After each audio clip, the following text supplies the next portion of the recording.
Shrimad home remedies में आपका स्वागत है। और हम आपको बताएंगे कि नोटबंदी के बाद सोने की मांग में कितनी कमी हुई है और ये कमी क्यों हुई है।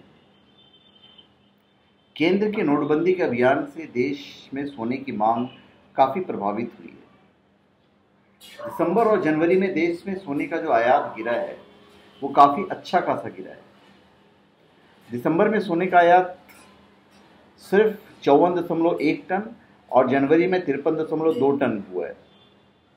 नवंबर में यह हुआ था 119.2 टन, जो उच्चतम स्तर पर था। उसी महीने नवंबर में 8 नवंबर को बंद किया था मोदी जी ने। उसी महीने सरकार ने 500 और 1000 के नोट बंद किए थे।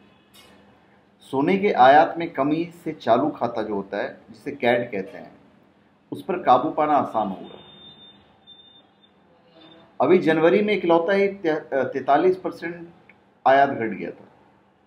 जनवरी में सोने का आयात 2016 की तुलना में जो जनवरी में हुआ था 43% घट गया था, मतलब 43%। ऊंचे मूल्य के नोटों को बंद करने के फैसले से देश में भारी नकदी संकट पैदा हुआ था। उससे बहुमूल्य धातुओं और अन्य कमोडिटी की मांग बुरी तरह से प्रभावित हुई थी। नोटबंदी की घोषणा के बाद पुराने जो नोट थे उससे लोगों ने जमकर खरीदारी की थी।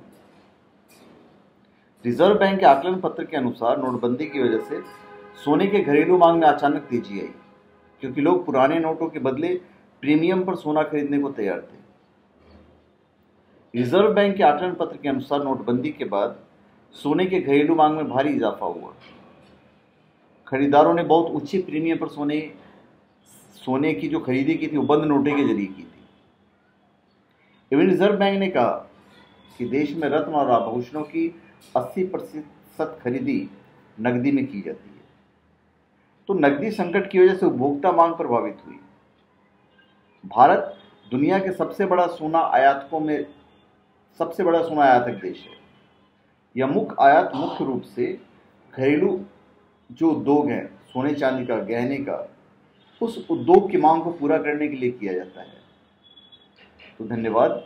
आप हमारे चैनल पे सब्सक्राइब करें और अपने कमेंट दीजिए। धन्यवाद।